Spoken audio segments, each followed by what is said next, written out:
theyeshiva.net. Good morning, everybody. We're at the last piece of the Maimer. Daf Samach Beis, column 1, 4 lines from the bottom, or page 123. V'lechein Amru Razal. The line starts Chuli Kanal Lechein Amru Razal. So it says V'lechein Amru Razal. This is the reason that the Chazal tell us Mandalay Kara B'Moedim Chuli. The Vayaar says that somebody who doesn't kneel, who doesn't bow down by Moedim, so he'll be missing by him Krias Yam Suf. What's the connection? He doesn't finish it. Ki yesh beis b'chinas, because there's 2 dimensions. There's b'chinas bracha, hainu hamshachas chuli, u'b'chinas hoida, b'chinas bittel, b'chinas chuva masim taiva. There's something called bracha, there's something called hoida. The word bracha, we said many times, is an expression in the Mishnah in Kilayim hamavrich es hagefen. If somebody bends a vine, you take a part of a vine and you bend it, you put it in the earth, you want it to produce another sapling elsewhere. So that's why bracha is melashon hamshacha. It's drawing forth. In modern Hebrew, they call a pool bracha.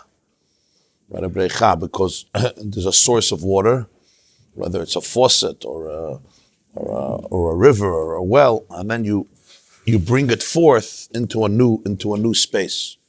That's really the concept of giving a bracha. When you say you give a bracha, a blessing, it's really the concept of a hamshacha, meaning when Yaakov wanted to bless Yosef's children, so he crossed his hands and he put his right hand on the younger one, on Ephraim, and his left hand on Menashe. So Yosef said, no, loichein avi, Menashe is the oldest. But Yaakov said, yadati b'ni yadati, but still Menashe is going to be a great boy, but Ephraim, yigdal mimenu, and he needs the bracha from the right hand. The question is, if you're giving the bracha, give the bracha to Menashe. Let Menashe be that person. The answer is the bracha doesn't invent. Bracha draws forth. A bracha is identifying the potential that the person has that may be in a higher space, and you help it become actualized. Again, bracha melashon hamshacha, you're actualizing it, you're drawing it down. It's not, that's the difference of, it's not this tefillah and this bracha. That's what a bracha is. A bracha is a blessing, so we could translate it as a blessing, but it doesn't just mean I bless.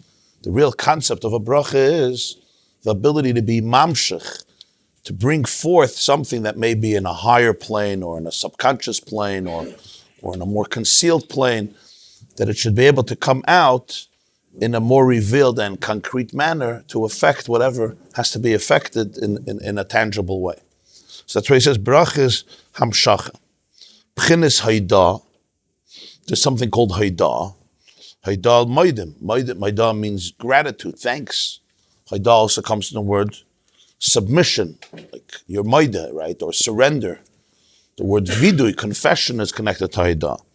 That's the concept of b'chinas bittel, b'chinas chuva masim taiv. As he says, l'chein amru razal. The Mishnah says in Pirkei Avos, Yofer shachas b'chuva masim taiv b'elam hazeh mikol chay elam haba. 1 hour of chuva and masim taivim in this world is greater than kol chaye elam haba, than the entire life of elam haba. How can you say this? 1 hour of tshuva in this world is yafa from the whole chaye elam haba. So it says ki chaye elam haba hu mishem havaya de lasata, because the life of elam haba is basically also from shem havaya de lasata, meaning from the lower dimension we spoke about shem havaya. Biyud nivra. The Gemara says in Menachos that biyud nivra elam haba and behei nivra elam haza. The elam haza was created from the hay, and the elam haba was created from the yud. That means even elam haba is coming from the yud. Mashenkin chuva masim tovim in this world, which is also elam haza, comes from a hay. But still, shal yadam nasa b'chinas havaya de la'ela. The chuva and masim tovim in this world, as we said yesterday, about the tzimtzum of the person, the sur meiran, the asay type of the person, havaya sha'asa b'mitzrayim, havaya de la'ela, is, so to speak, created or accessed through tshuva masim tovim dafka in this world. V'dafka de b'chinas Moshe kanal. And this is precisely through Moshe, as we said, ve'aminu b'avaya b'Moshe. V'lechein ksiv vayikra havaya havaya vayikra koya al Moshe. In the Yidgil Midas HaRachimim, it says, Vayavar Hashem al panav vayikra Hashem Hashem havaya havaya. The vayikra here refers to Moshe. Moshe called out.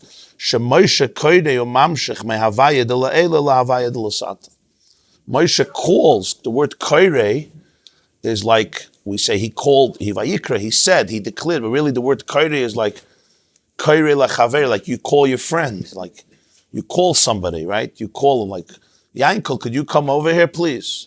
So vayikra, he called havaya de la'ela to come in. Shekoire, he calls, or mamshech accesses from Havaya to Havaya, Shahaya Psik Taime. Because usually there's a Psik Taime. Psik Taime means there's a Psik, like there's a symbol in a Sefer Torah between Havaya and Havaya, like a line that separates it, like a wall. That's called Psik Taime. And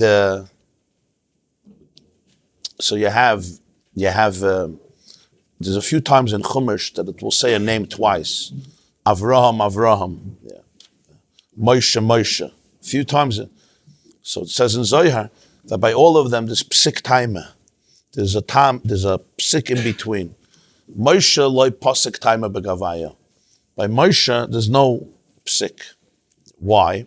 Because there's a difference between the way the person is above and the way the person is below. It can't be fully accessed.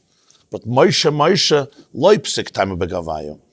So here also, the Havaya de La'ela should be able to be accessed and revealed in the Havaya de L'Sata. That's what Moshe does. Aydei b'chinas Moshe nasa chibur v'kishur beis Havaya kanal. V'lachein b'shas Krias Yam Suf ksiv oz yashir Moshe b'nei Yisroel. That's why by Krias Yam Suf, right after this moment of a Yaminu ba'abai of Moshe Avdoi, it says oz yashir Moshe b'nei Yisroel. But if the Jews saying Moshe is one of the Jews, Az Yashiru B'nei Yisroel. Moshe is one of the B'nei Yisroel. Just because he's Moshe, he's also one of the B'nai Yisrael. But of course, the idea is that the Yasher of the B'nai Yisrael comes through Moshe, Az Yasher Moshe. And what is the first thing they say in the Shira? Ashira LaHashem, I will sing to Hashem, Ki Ga'oi Ga. Ga'oi Ga means he's exalted above the exalted. Ga'a, like the word Gaiva, Geus, Hashem Malach, Geus Lavish. Geus means exaltedness. Right, so the word Gaiva is in the negative sense, haughtiness, pompousness. But the word Geus, Ga'a, is exalted, aloof, sublime. God's Ga'oi Ga. He's exalted above the exalted. He says, B'chinas alma de iskasya, Turei de chashucha. It's the concealed world. Ga'oi Ga means it's the greatness above greatness. Havaya de la'ela, the concealed world, Turei de chashucha. In Zohar it's called the mountains of darkness, which transcend the light, because they're beyond being revealed. That's why it's iskasya. Iskasya is darkness. Well, what makes it dark is not that it's lower than the light, it's much higher than the light. Ashira LaHashem, I'm going to sing Ki Ga'oi Ga. That's what Krias Yam Suf did. It opened up the Yam. The Yam is always concealed. It's covered by the water. Kamayim layam mechasim, like the expression of the pasuk. And here was Krias Yam Suf, where there was Alma de Iskasya.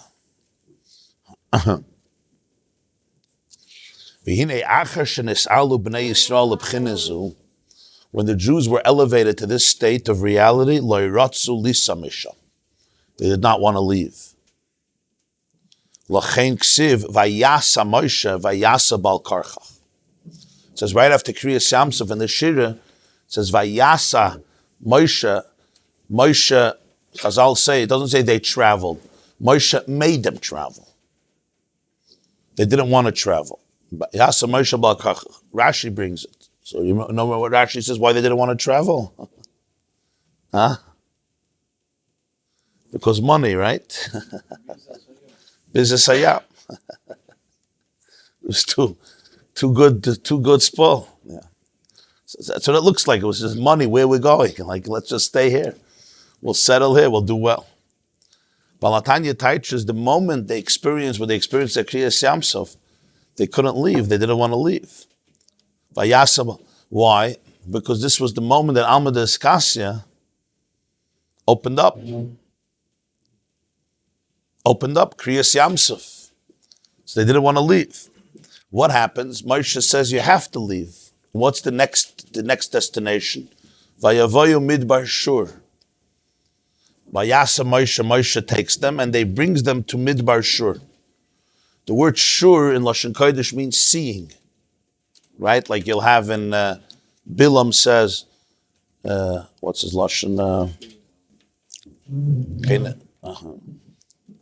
Erenu v'loy ata, ashurenu v'loy karev. Right? I see it even if it's not close. By Yosef, Yaakov tells Yosef before his passing, Ben Peres Yosef, Ben Peres Yosef, Ben Peres Alei Ayin, Bonoi Saad Alei Shur. The girls of Mitzrayim stood on the walls to look at him. Shur means to see. Re'iyah, to see. They went to Midbar Shur. Shur hu lashon re'iyah v'his galus. P'chinas alma d'izgalia. Moshe said, now we're going back to alma d'izgalia. They didn't want to go. They wanted to stay in alma d'izkasya, Krias Yam Suf. Moshe said, we're going to Midbar Shur. Shur is where you could see. And what's the next one? Vayavoyu marasa. They come to Mara. Mara is bitter. Ki ragaleha yordes chuli. The end of the pasuk is ragaleha yordes mavis. Alter Rebbe often will say chuli at the end of a pasuk when it's sometimes he's not concluding the pasuk, but sometimes it's a little bit of a negative term, so he doesn't finish it. Just like before by Moedim, so he just says chuli. But the expression is ragaleha yordes. Ragaleha yordes mavis. Her legs go down into a place of mavis. Marasa, there's a bitterness. That's why the Jews felt they don't want to leave Krias Yam Suf. They go to Midbar Shur, and then they go to Mara. Vayareyu, Hashem eats. The water is bitter, and Hashem shows him a tree, which is who eats Chaim. This is, it says in Medrash, this is the tree of life from the original Gan Eden, which allowed the water to become sweet. That's the Eitz HaChaim that happens in Mara.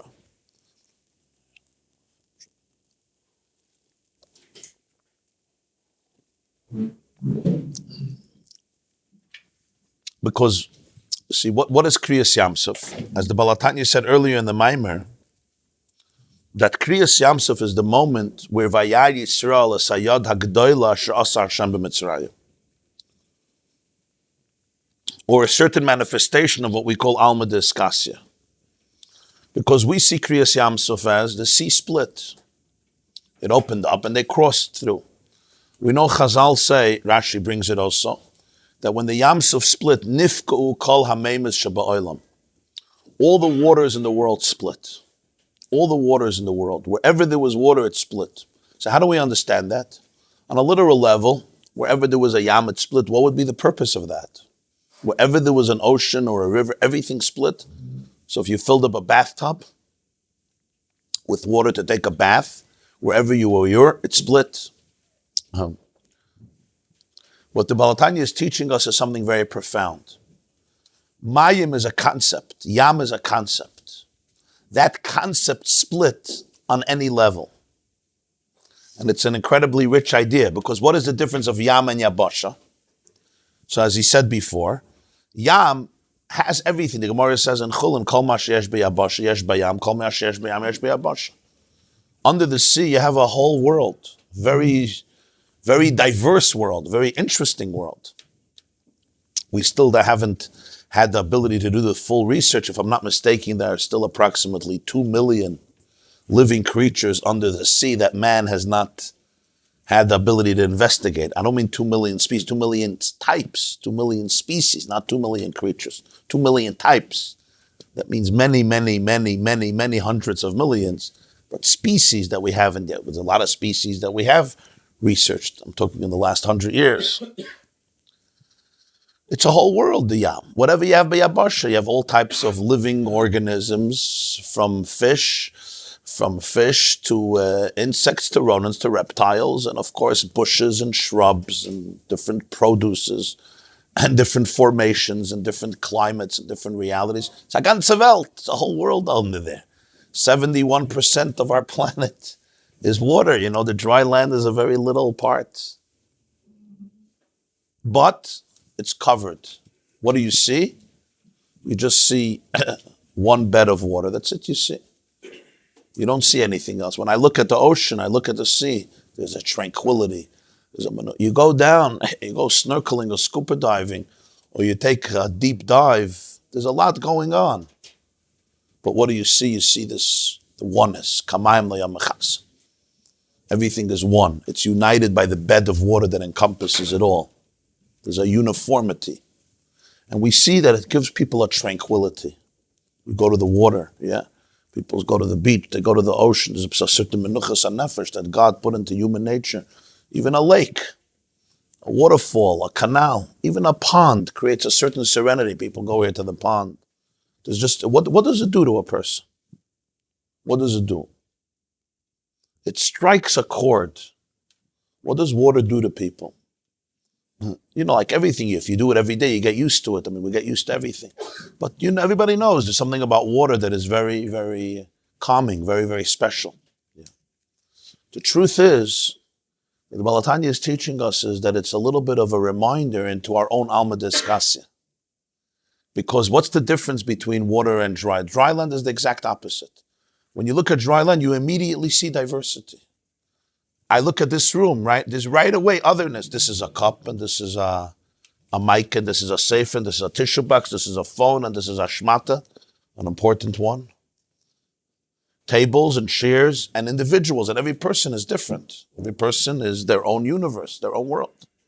Right away you see his chalkos. Here's a squirrel, and here's a deer, and here's a shrub, and here's a blade of grass, and here's a car driving, and here's traffic, and here's a red light, and here's... Right away you see his chalkos division. In the Yam there's also everything going on, but it's covered by that water. What does it represent spiritually? This is a mashal. But there's another difference between the two. What's the other difference between the two? The creatures of the sea need to remain submerged in their source of life.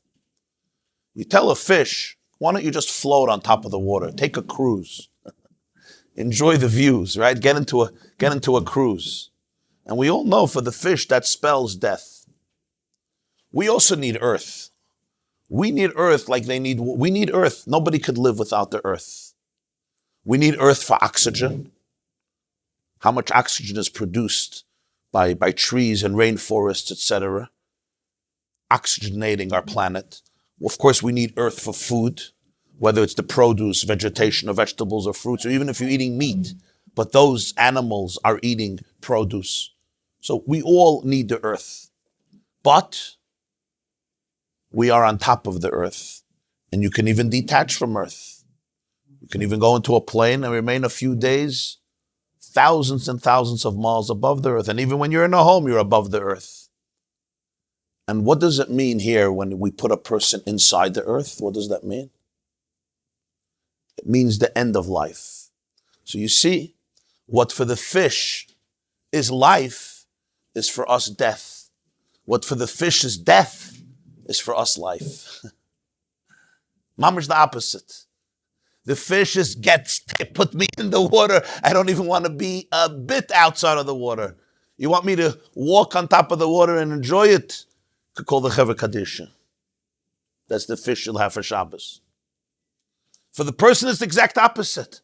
Only after 120 years, Offer Ata, Vel Offer Toshuv. It's the end of life. There's no ability to live there. We must live from earth. Hakal Hayam in Offer. There's no chiyus without Offer, without earth. But there's a disconnection. I'm on top of it, I can even mamish separate from it. Do you see the connection between the two differences of Yam and Yabasha? Again, what are the two differences? In Yam, you see the oneness. The water is like the uniform, it's like the ultimate equalizer. And the division is only in the water, which is not revealed. That's why when you look at the surface, it doesn't look like really anything is going on. When the Titanic went down, of course from our point. You're right. You're right. You're right. We're trying to be human.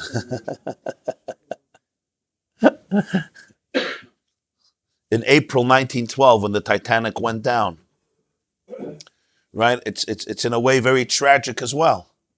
It's on top of the water. It's glorious. It's amazing. And then the water swallows it up. And there's no zeich. No? In the 1980s, they went down and they excavated it. It was all there. I mean, decades later, in a different form. Sus v'roich v'ramavayam, right? The boat that God couldn't sink.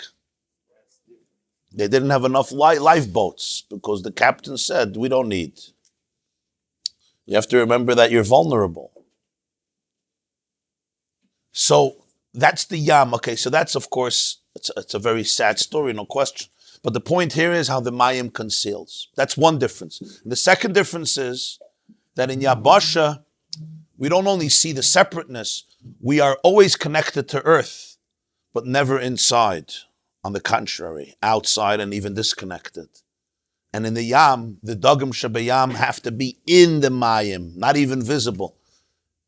It's so deep that in Halacha there's a shitta, Reb Shimon ben Gamliel holds that Dagim are not a chatzitza for mikveh. That's what he holds. It's not the Halacha, but he holds if a fish gets in between, let's say a woman goes to the mikveh and there's a dag, a fish that gets in between, it's not considered a separation because they are like the water itself.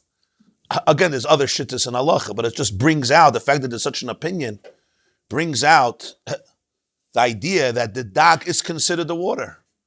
Because it doesn't only live from the water, it's completely submerged inside the water.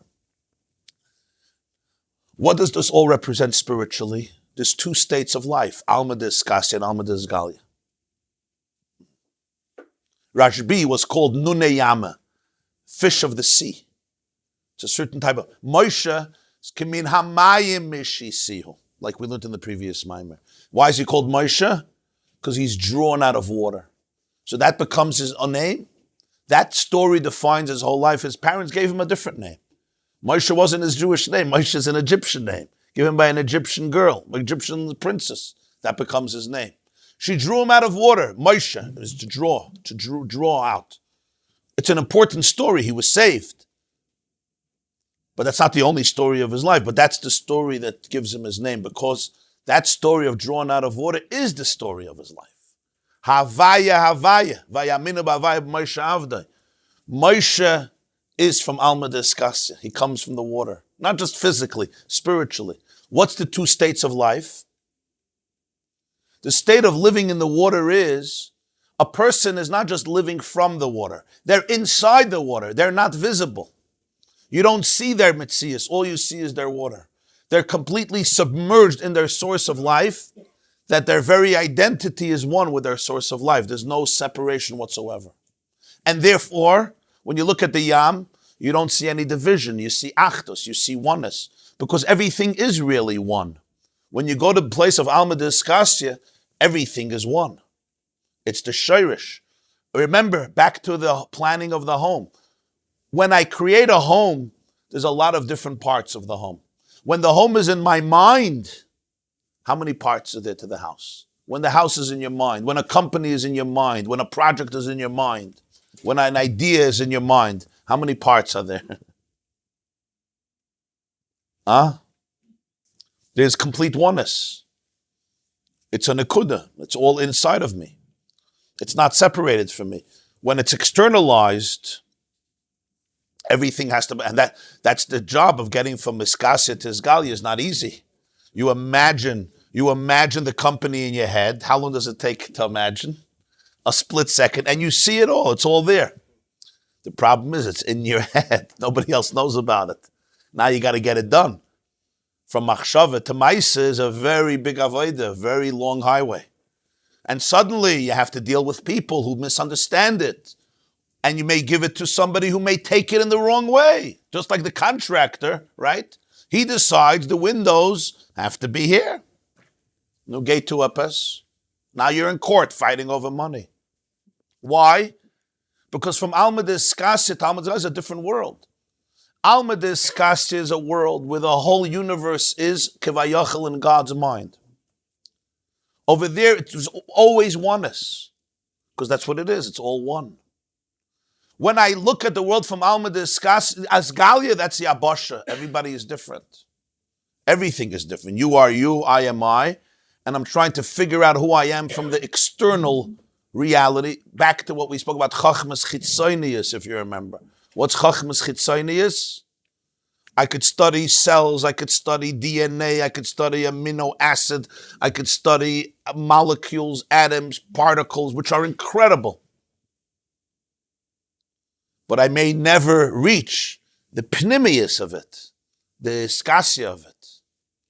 The Dvar Hashem, the divine oneness of the universe. I see the external. I see what's manifested. Havaya de Lasata. Even Parai saw that. Parai was a shtickle scientist. He saw it. But Havaya de La'ela. Havaya de La'ela is, as he said, the whole Yudke Vavke, the way it's completely one, the way it's in the Yam. In the Yam, we're all one. Because the Mayim defines us, so that's why he says it's Soivav Kalalman. Mitachas Zroyas Olam. The water covers everything. Because when you're submerged in the source, doesn't mean there's no differences. But the differences are manifestations of oneness. And that's why you're submerged in the water. In Yabasha, consciousness changes. When a person is submerged in the earth, it means they're not alive anymore. Because the definition of life in Yabasha is separateness. What spells life in Yabasha spells death in Yam. What spells life in Yam spells death in Yabasha.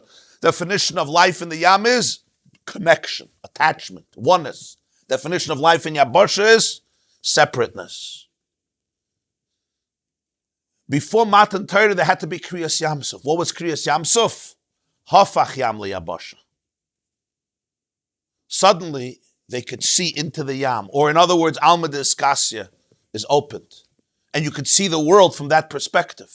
The moment you see the world from that perspective, changes you forever. Az Yashem Moshe b'nei Yisroel. They erupt in a shir, in a song.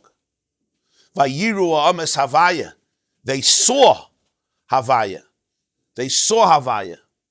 They saw the manifestation of Havaya de La'ela and Havaya de Lasata. And then there's a Vayaar Minu, there's an Emunah. Because Havaya de La'ela, we grasp through Emunah. Emunah is deeper than Yira, deeper than Re'iyah. We spoke, what is Emunah? What is the concept of Emunah? Emunah, and this is vital, is never a competition with intelligence. Emunah is never, you're too stupid, just believe me. That's not Emunah. Emunah is not blind. Emunah comes after Re'iyah, not before Re'iyah. In other words, Emunah is a vision that goes beyond eyesight. There's what my eye can experience, and then there's Emunah. So Emunah is not, there's Emunah that's lower than Re'iyah, lower than Seichel. Like you don't know, you don't see, okay, you just believe me. The real concept of Emunah is Havaya de La'ela, meaning that which my mind and my eyes will not grasp, not because I didn't try, not because I'm lazy, and not because I'm afraid. No. I have to reach the maximum of what my eyes and my mind can grasp. But infinite reality is infinite, and my brain, despite its power, is finite. Can I have a relationship with that? The relationship with the infinite is called Emunah. When you say Krias Yam Suf split every mayim in the world, it sounds like, okay, every bathtub split. It's a very deep idea. Wherever there was concealment, it opened up. Krias Yam Suf is not just an event of the Red Sea, it's split. Krias Yam Suf represents wherever there's a concept of Alma Diskasya, it opened up. What would it mean in a person? In a person, it would mean that the subconscious and the conscious now flowed into each other in a seamless flow. The brain was not filtering anymore, it was not eclipsing anymore. It opened up. Now, you want to leave from such a place? Huh? It sounds scary if Moshe is not there. If Moshe is not there. If Moshe is there, it's not scary. Because if Moshe is not there, if only Freud is there, Freud will say, see, I told you you're all mud. I told you you're just a crazy monkey. So it's very, who wants to go there? You know, you look like a gentleman. Why would you want to get exposed to all the mud, right? But if Moshe is there, or if the Alter Rebbe is there, then it'll show you that your ultimate Alma Diskasya is what? Your dveikus, your intimacy with the divine, so you have nothing to be scared of. Huh? That's where the simcha is, his galos. In other words, we're afraid of our Alma Diskasya because what are we going to find there? It's like all the dysfunction I'm trying to eclipse is going to come out. The Lubavitcher once wrote a professor a letter, so he said that Freud was a very deep person, and he said, you know, you have a beautiful garden outside, and you dig, and you'll see there's just mud. You know, on the top there's flowers and lilies and roses, but if you dig deep, gravel and garbage and filth and mud, and that's it. But he said, if you dig deeper, you'll find diamonds. The Alter Rebbe dug deeper, you'll find diamonds. According to Freud, the core of man was the id. The id. And the id is basically the uninhibited behemoth that wants to do whatever it wants to do, whenever it wants, however it wants, with whomever it wants, whenever it wants. And then we have superficial layers above it that keep us in line, and our neurosis is the tension between our true self and our external self. The id. ID. He called it id. What was he missing? He was right about a lot of it, he's right. But he was missing the yid beneath the id. One letter. What's the letter? Y. Yud. The yud. He was missing the yud. There is an id, but beneath the id, there's a chelik aleka. There's a chelik aleka mimal mamash. In other words, the Alma Diskasya of a person is not filthy. The Alma Diskasya of a person is oneness. That's what water does to us. When we come to the water, we get a glimpse, a little tiny glimpse of a secret universe that we still remember when we were in the womb of our mother, when we were also in the Yam. We all start off in a sea, the amniotic sac. And birth is called Krias Yam Suf. And look at the Torah, Shvi Shal Pesach, birth is called Krias Yam Suf. What do they say? The water breaks. That's what it's called, the water breaks. And when the water breaks, it's time to get ready. Because Krias Yam Suf is when the Yam comes into the Yabasha. But we live in a cynical world, like Rabbi Avram said, a lot of sharks, and we forget it. You go back to the water, and subconsciously it's a reminder of a world in where there's oneness. That's the serenity, the menuchas hanefesh. Because when you're submerged in your source, there's always serenity. Alma Diskasya is a very serene place. Fish, it says, don't deal with ayin hadas. No, v'yidgul aroiv b'kerev haaretz. There's a certain calmness. It says that fish don't eat shchita, right? Dagim, you just take them and you eat them. Why don't you have to do shchita on dagim? Because dagim represent Alma Diskasya. You don't need a transformation on that level. A behemoth needs shchita and two simonim. The veshet and the kana, the esophagus and the trachea. A tarnagel, a chicken, a oif needs shchita in one simon at least. A dog, a tzarech hasifa, no shchita. V'osaf is called ge'ayam. Gemara in Chulin. Because dagim represents the Alma Diskasya. You don't need shchita. You don't need a transformation. Change it through shchita, which is a very radical form of transformation.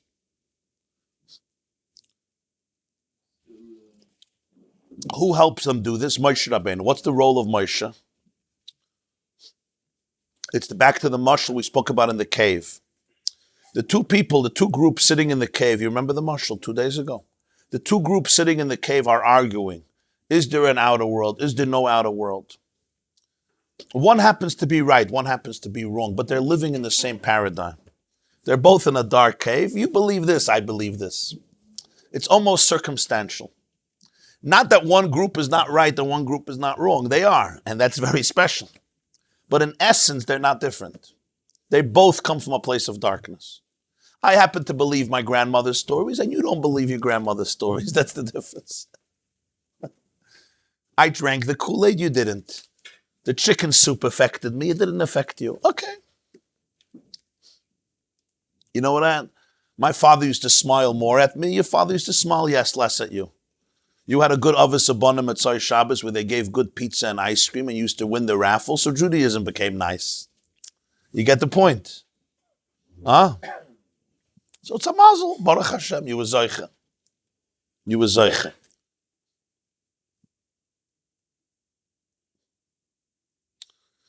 When that person comes into the cave, what's the pshat? He's equally distant from both groups. Even the group he agrees with, he's distant from them. Because he sees that world. He comes from that world. He lives in that world. He fell into the cave. And suddenly, even if you're the group who believes, what pshat you believe? You believe, you heard a story, you believe it. They suddenly can get an experience of it. An experience of it. That's a whole different reality. He actually sees it. He comes from that place. So what does this mean in Avodas Hashem? That's what he says. Emunah is connected to Moshe. Moshe's avodah is raya mehemna. Moshe is from Alma Diskasya. Moshe lives in that world of Yam, of oneness. Moshe sees it. Because Moshe sees it,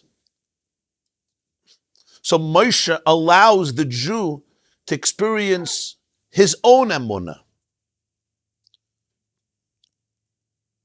The Gemara says in Brachas that Moshe said, what's the big deal? Hashem only wants you to fear him. So the Gemara says, what? It's just a small thing. It's a Legabi Moshe, it's a small thing. So the Rebbe asks in Tanya, Perek Mem Beis, he's asking the Jews. He's not speaking to himself. So he says, from here you see that the pshat is that there's Moshe in every Jew. The Gemara doesn't mean Legabe Moshe, it's Milsa Zutra Sehi. The Gemara means Legabe the Moshe of every Jew, it's Milsa Zutra Sehi. A taich in the Gemara.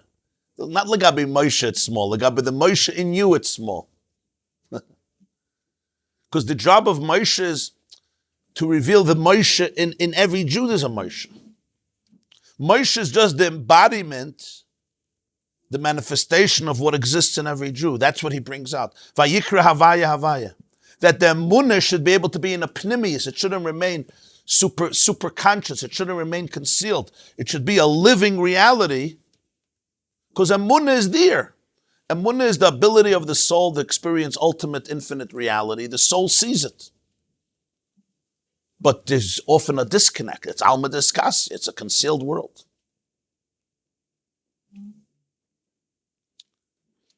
And it remains concealed.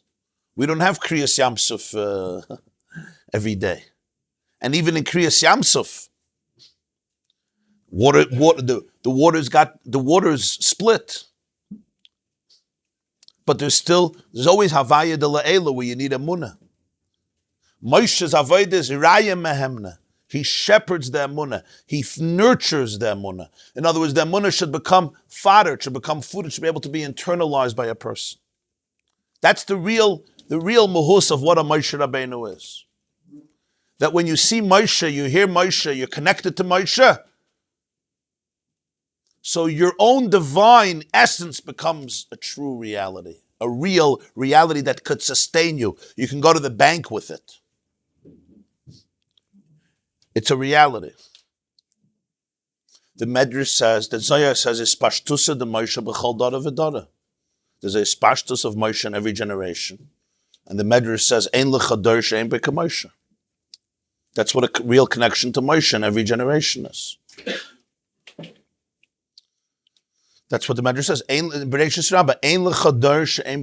That's the expression. There's no dar where there's no Moshe, and it says in Vayaar, is pashtusa de Moshe, his pashtus of Moshe is bechal dara v'dara.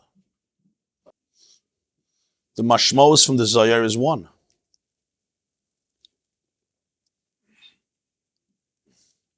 It's the pchin of Mashiach, Goyal Rishon, Goyal Acher. The truth is, it exists on different levels. Because as we said, in every Yid is a Moshe. So, Ein l'chadar she'en b'kam Moshe means every Jew is a Moshe. But there's the Moshe who helps every Jew see the Moshe in himself.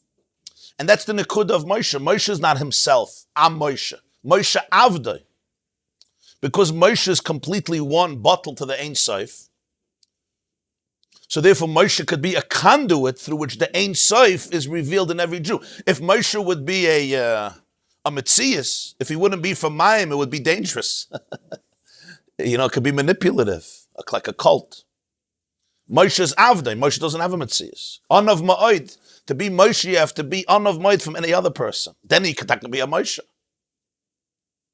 In other words, Moshe says, Anoichi oimed bein, there's a pasuk, Anoichi oimed beinechem u bein Hashem, lahagid lechem es dvar Hashem.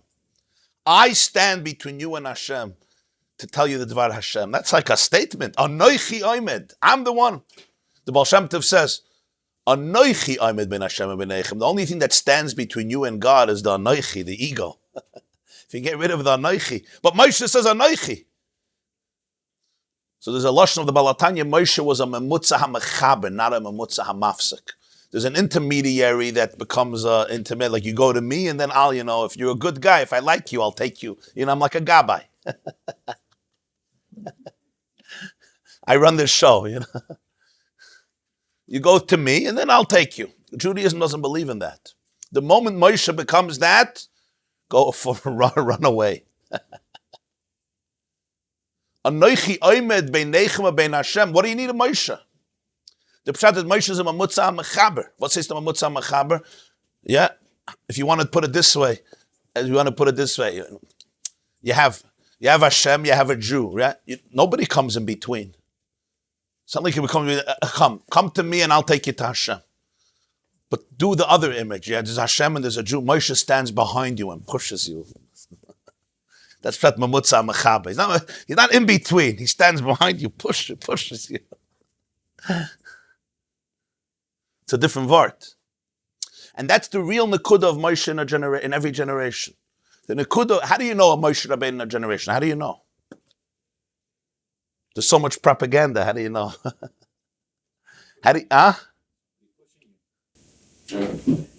People that pushing me are Shul. I don't mean push as in a negative sense. I'm trying to say it's not in between. It's megala your own achdus. Because Moshe is completely bottled to Ein Sof, so he doesn't get in between because there's no him to get in between. His whole mitzias is min hamayim. Mayim, the dagim is not a chatzitza. The dag of the water is not a chatzitza. Min hamayim mishisiyu, yeah. Also, yeah. Farta yidele and ashifela. Rabbi Yitzchak of Baditchev writes in Kedushas Levi, Parshas Shoftim. I quote this. It's not, you could look it up. And I always give Marim Mekaimus. Mutter l'shtachavas l'tzadik. That's what he says. And he brings a ganze raya, a ganze beer over there, not for Nashaloi Tzivisi. What does he mean? We make a mistake. We say, there's God, there's a big tzaddik, yeah, and then there's you and me. That's not the nekuda. And what does it take to be a big tzaddik? What does it take to be a tzaddik? I don't know, whatever. You sit and learn 18 hours a day, you become a gadol, you're a big man, and this, maybe you have a lot of tzidkos, you do mitzvahs, you have das Torah, whatever. What happens if you say a lie once in 50 years? Okay. It's a mensch. What if you say Lashon Hara once in 35 years? Okay, not bad. Right? You're a good man, there's no question. But it doesn't have nothing to do with Moshe Rabbeinu. That's not the nekuda of Moshe. You're a good person. That's what the Baditchev is saying. The tzaddik he's talking about is, you're talking about a different, you're talking about Moshe. The pshat of Moshe is min hamayim meshisiyu. He's not part of that pit. He's not part of that cave. He's from Mayim. He's shtik elikus mamish. There's no metzias, there's no ego. It's not pshat his ego, but he learns much more than me. It's a big thing that he learns much more than me, and we respect, and you should respect, and so forth, and learn from him. The nekuda of Moshe is a different nekuda. It's complete bittul telekus. There's no such a thing. Huh? And that's why you can't, and you can't be deceptive about this. You can't deceive people about this. Now, people are so starving for something, they chap onto anything. And they even chap onto great things, but they misplace it. And they give it credit that that person doesn't need. It's a pressure that a person doesn't need and doesn't deserve.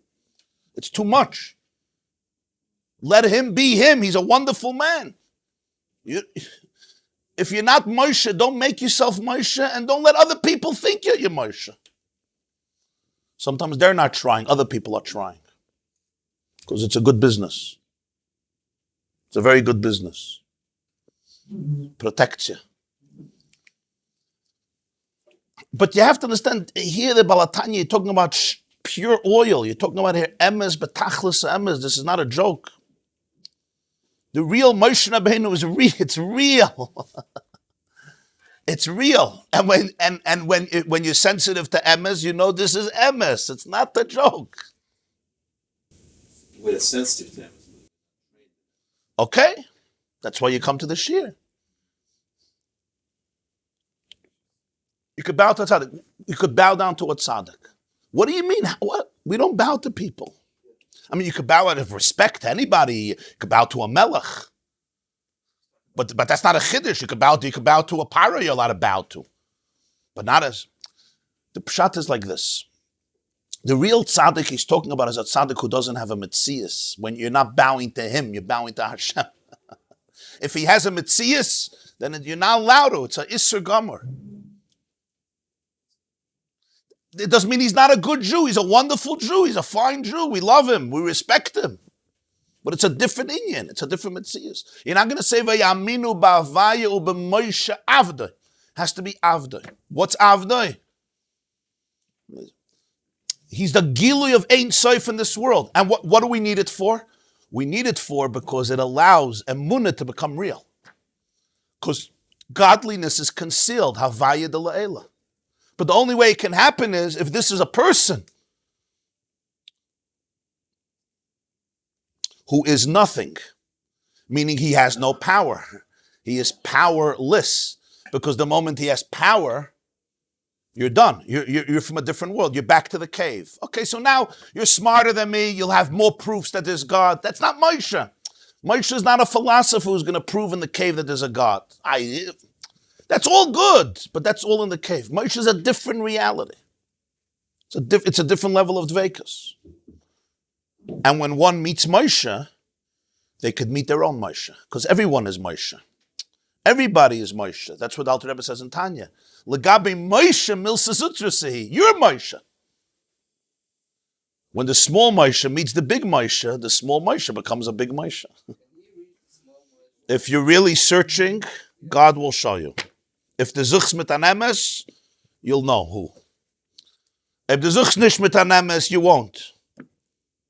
If the zuchs mit an emes, and you daven, and you say, Ribono shel olam, help me be zich makasher to Moshe in our door, he'll show you everything. The physical will be safer. It could be. Hashem will help you with that. Each moment we create, everything is created new. So each moment that a theoretical person, maybe they speak Russian on Tuesday, and then they stop. They say, then from then on, they're most. Gewaltig. Yeah, first a person could do chuva, no question. But I'm saying it's not a joke, you know. In my own life, if I can like try to be in the bench for a certain period of time, like 20 minutes, half an hour, and during those 20 minutes, half an hour, until I do something. We don't worship people. We don't worship people. We only worship God. You understand? We only worship God. We don't worship people. Huh? Oh. We don't worship Moshe. But if Moshe is not a Metzias, it's not called believing Moshe or worshiping Moshe. That's the word. But the moment Moshe becomes a Metzias, it's very dangerous. Because the person can have flaws, the person can have a bad day, and you don't have to be manipulated. Rabbi, it fits very well with what you said. The Rabbi Yisro fits very well with Rabbi Jacobson because that's what he said. Somebody's pushing you. So mitzvah l'shtar was when you bow, nobody's in front of you. You're not a bow. Very good. Because the tzaddik is not in front of you, so you're not bowing to somebody. No gabbai. Very good. It's a very simple. There's an expression in the Balatanya, not memutza hamafsik, memutza hamechaber. He doesn't become in between. He helps you reveal your connection. It's not like, me, and then I'll take you there. It's in many ways I would compare it to a lahavdil, to a conductor. The conductor doesn't play the instrument. You ever see? Springt, he schwitzes, he bows down, yeah? He runs around. The stick is flying. His hair is flying all over the place. He's sweating. What is the guy doing? Nobody knows. But if he goes away, there's chaos. But he doesn't take an instrument. He doesn't replace anybody's job. But he usually... But what does he do? He brings out the talent in every person and he unifies them.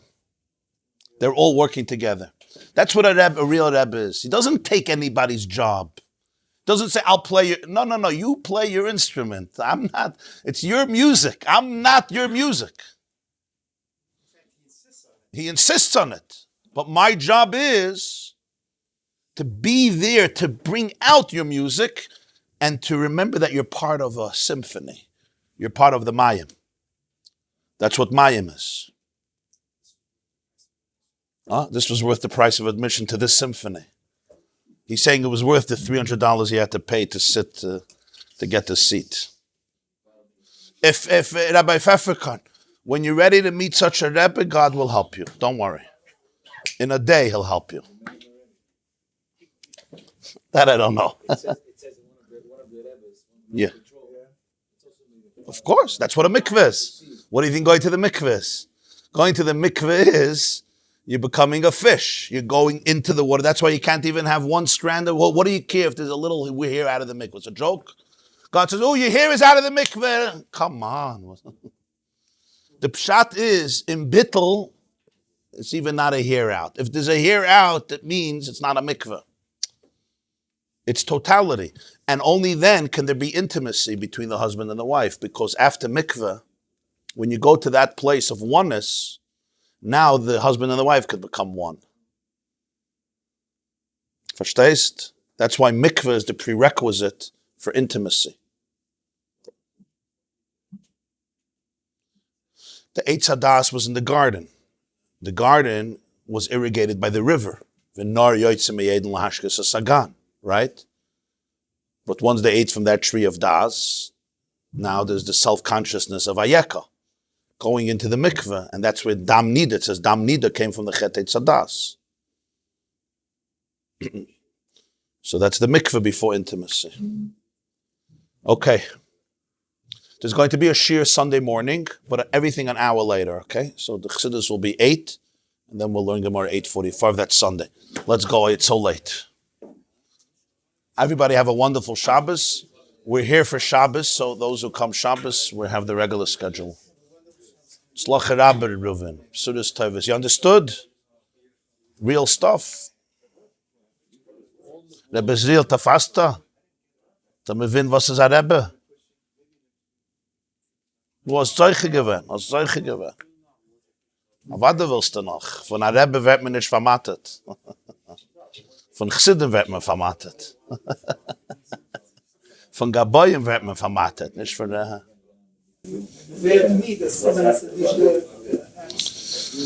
Okay. Rabbi Isaac, you understood? You want to know where to find? Let's go on. Almost like, so maybe somebody's lucky that they're gonna get a glimpse of Almond Eskatsia for Mashu. It never gets more real than that. It does. When you live with Moshe, it's real every day. Medaflep mit Moshe.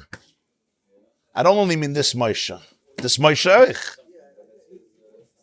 36 in every generation. Every Jew is a Moshe. It says in Gemara that Talmud Chacham is called Moshe. There's different levels. Every Jew is a Moshe. But then you have Moshe Rabbeinu. So it's kind of done with the Sagi Ismail. The limit of it. The limud for Moshe. Avad, the limud for Moshe. This class is brought to you by theyeshiva.net. Please help us continue the classes. Make even a small contribution at www.theyeshiva.net/donate.